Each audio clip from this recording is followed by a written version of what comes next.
Again, let's listen to the statements of President Nicolás Maduro. Hermanos y hermanas de la Alianza Bolivariana para los Pueblos de Nuestra América, desde Caracas, Venezuela.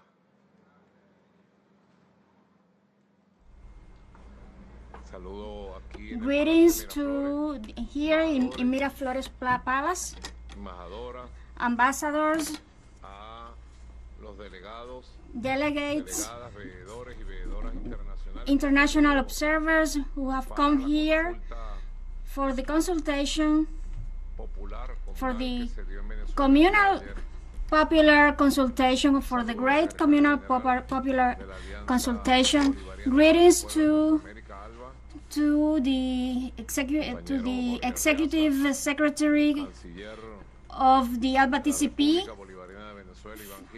Jorge Raza, and Foreign Minister Ivan Gil, deputy ministers. I really appreciate the sum of this important meeting. It is the 11th extraordinary summit of the Bolivarian Alliance. To my brother President of Cuba, Miguel Mario Díaz-Canel Bermúdez, who is on recovery, and to my brother and partner, to my brother and partner Daniel Ortega from Nicaragua, from the Sandinista Christian Bolivarian and always rebellious Nicaragua, and to our brothers of Bolivia, of the plurinational state of Bolivia, present here, and to our partners, Ralph Gonsalves, a warm hug, Saint Vincent and Grenadines, Prime Minister of Saint Vincent and Grenadines, and who is the youngest of all, Prime Minister of Grenada, Didson Mitchell. We gave a warm hug the last time we saw each other, and right now he is receiving CARICOM. Likewise, Roosevelt Skerrit from Dominica, and to partner Prime Minister of St. Lucia, Pierre, who is also a young man. Philip, greetings, solidarity greetings. Denzil Douglas from St.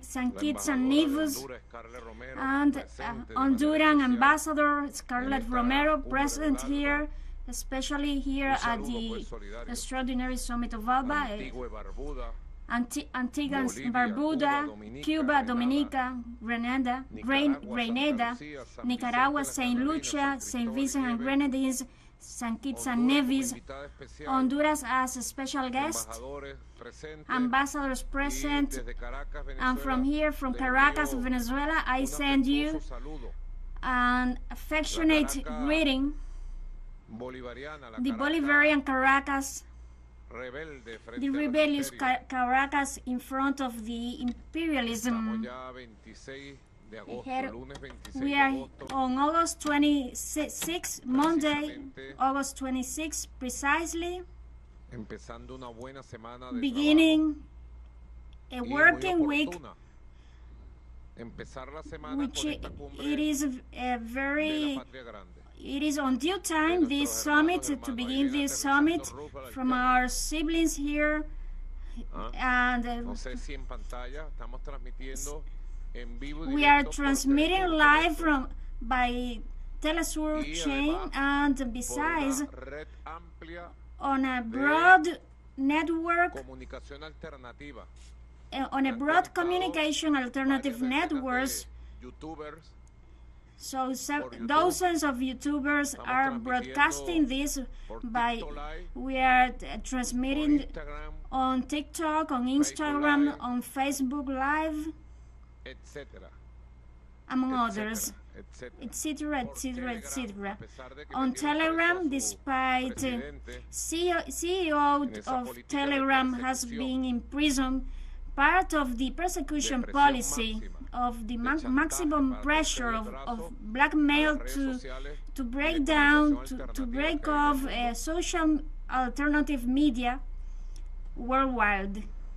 The power abuse in the world, persecuting to submit to. I don't know if that beautiful screen can be on the general screen for those who see us on teleSUR. The peoples of the Caribbean, Cuba, Nicaragua, Venezuela, Bolivia, and beyond from beyond, can see precisely the beauty of the Bolivarian alliance for the peoples of our Americas. The vital core of the great homeland, vital core for the independence, for sovereignty of the great homeland. Well, we have welcomed, we have received the solidarity, support, love by governments and peoples of the world in this process in which Venezuela is resilient to the imperialist attacks of the West. Another attack of the West, and we are telling the truth. But we also have to tell that it is not any attack. It is an attack with a criminal character, with a criminal nature. Our people have received an attack from every point, from each axis. It has faced and defeated, with the Constitution in its hands, a cyber-fascist criminal attack. And we are telling the historical truth for those who want to believe in facts, who want to be updated about the historical events, historical truths. It's not the first coup d'etat, it's not the first imperialist attack, but it has particular traits. It is not our intention in this gratitude for in the vital core of the ALBA TCP, of the vital core of independence, sovereignty, the real freedom of our continent. It is not our intention to review all these attempts and attacks. We could only have a comparison, only one. Venezuela has gone through, when Venezuela suffered an aggression in 2002 that ended with a coup d'etat on April 11, 12, and 13. A coup d'etat from the elites, from the oligarchies, prepared, financed, monitored by the then Bush President Bush. That coup d'etat ended with the kidnapping and assassination attempt of then President Hugo Chavez Frias, and it was labeled as the first media coup d'etat attempt in the history. That was recorded. and it was given by a TV channel here in Caracas. There, all coup mongers met. The owners of all private TV channels. Here there are lots of youngsters who didn't live that time when TV chains were determining the headlines of the press, were determining, and they just broadcasted those on news TVs, and the weight that the television, the influence of television and radio at that time. The coup d'etat against Commander Hugo Chavez was a media coup d'etat by the oligarchies. It was announced, prepared, directed, endorsed, and recognized as such by the U.S. government and its allies back then. One of the fundamental who participated as a hunter was then Spanish President José María Aznar, a dog hunter, with pardon of those dog hunters, because José María Aznar is not an intelligent person. So it was the U.S. government who come out to recognize, alongside the government of Spain, the coup d'etat, the coup-monger government who disintegrated, who break off all public powers. It cut off the legislative power, the electoral power. It defeated the executive power, and it self-proclaimed president. And he he disintegrated all governorates, all mayors' offices, and it got rid of the Bolivarian character of the republic, and it abrogated the constitution with a decree. He hid the portrait of our liberator Simón Bolívar, left him under the oblivion, but under 47 hours there was an insurrection, a popular insurrection that managed to rescue the constitution, and there were resumed all public powers, and the insurrection made possible to rescue Commander and save our commander Hugo Chavez free. It was a historical deed. It was a truthful historical deed.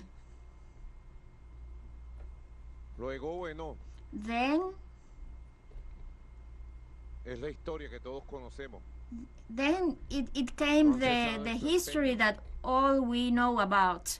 They haven't stopped their efforts of assaulting the power, the office of trying to take over the power of Venezuela, trying to recolonize Venezuela. It is not about that in Venezuela there is an alternative democratic policy, but it is about the existence of political leaderships, of political groups that represent the interests of oligarchies, of the more radical oligarchies that are prone to those fascist ideologies.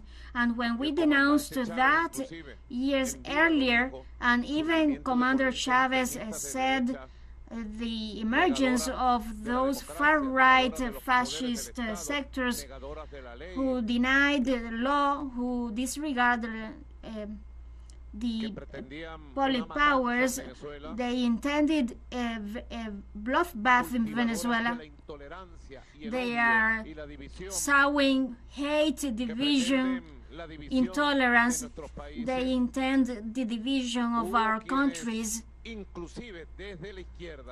Even from there were some, even from the left wings, they criticized the Commander Chavez and described him as an overreacting person.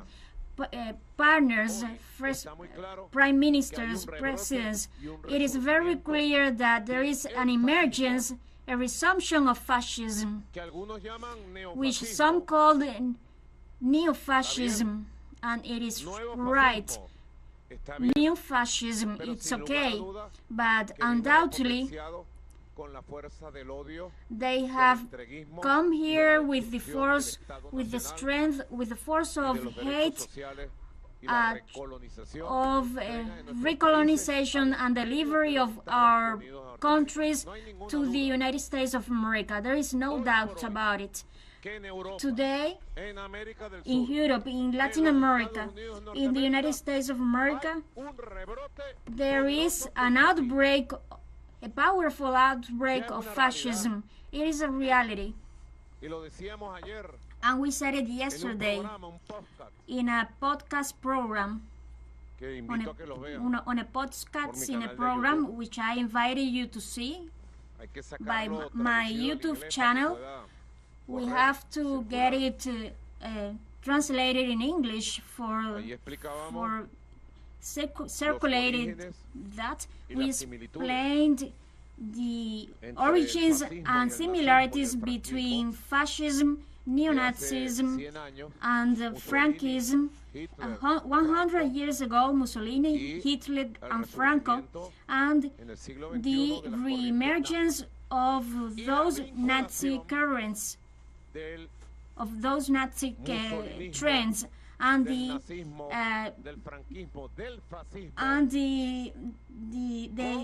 linking of those fascism, neo-Nazism with the great monarchic powers and of the U.S. transnational powers.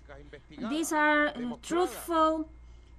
These are historical truths which have been investigated and demonstrated. We have how fascism was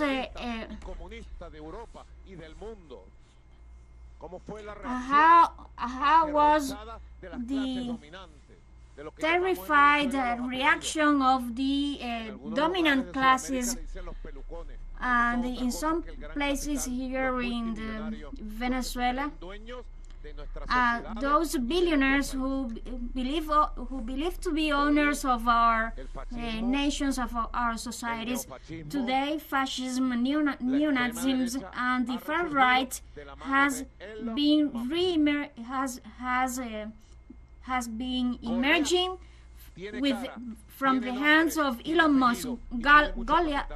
Goliath has a last name, and it is Elon Musk and company. He is the representation of radical trends, and with all his communicational and financial power, Elon Musk and Zuckerberg, Epson and company, they believe it is the time to assault the political power in which natural resources are, in which resistant forces are, and they are trying to assault the power in the first world, in the United States, in London, Europe. It is a debate that it is an ongoing debate. We are not lying. We are providing evidence. There is enough historical evidence about these truths, and I am just telling you I am just repeating those truths which are recorded, which are proven. And then in Venezuela, it has been proven, and also in other places, we are facing a cyber coup d'etat, a cyber fascist coup d'etat made by criminals. That the Venezuelan people, united in military civism, they achieved to defeat those criminals, and we are consolidating our victory. Bolivia, dear brother Luis Arce, President of the plurinational state, our beloved Bolivia, the preferred nation of liberator Simón Bolívar. Bolivia went through a coup d'etat in 2019, and the ALBA TCP reacted, and they rehearsed it there in 2019, and then they applied it here in Venezuela. The coup d'etat executed by criminal groups who attacked mayor offices, main leaders, and they threatened family members of President Evo Morales, and they were linked to groups. Regretfully, they betrayed their presets as the police corps, and it was an offensive against the whole Bolivian state, and so they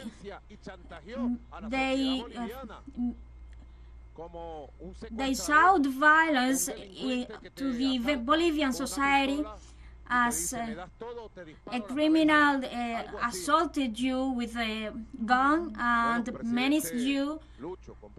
Well, President Lucho, President Daniel, President Díaz-Canel, prime ministers of the Caribbean here in Venezuela.